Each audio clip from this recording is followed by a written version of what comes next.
wabarakatuh. Waalaikumsalam warahmatullahi.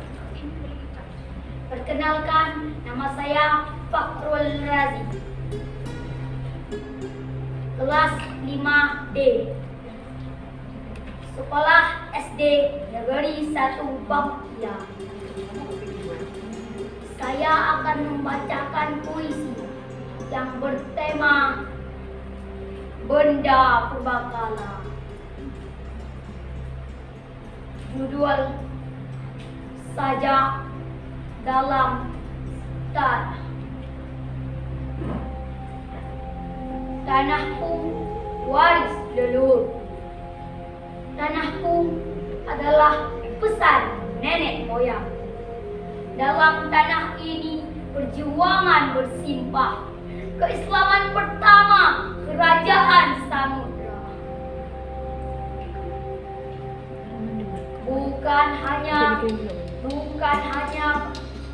Bukan suatu barang bekas, bukan hanya tulisan tak bermajas.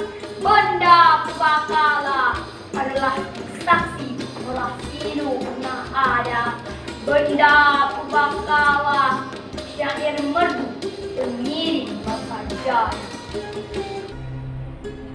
Dirham mata uang buat belanja, kandil penerang dalam gulita, nisan penanda tokoh Islam jaya, syair dan hikayat nasihat dalam karya. Dari itu kita belajar tata cara. Dari itu kita kenal Islam yang menancap dalam dada.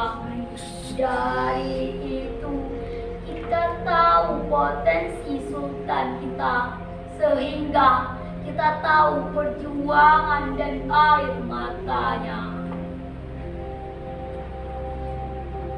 Sajak dalam tanah, pesan terkubur dan rahasia. Ada makna pada benda, tersirat maksud dalam karya. Kita adalah penerima warisan, kita adalah pembaca pesan. Jaga sejarah, lestarikan gaya. Mate anu upadat, mate adat Pancamita. Assalamualaikum warahmatullahi wabarakatuh. Waalaikumsalam.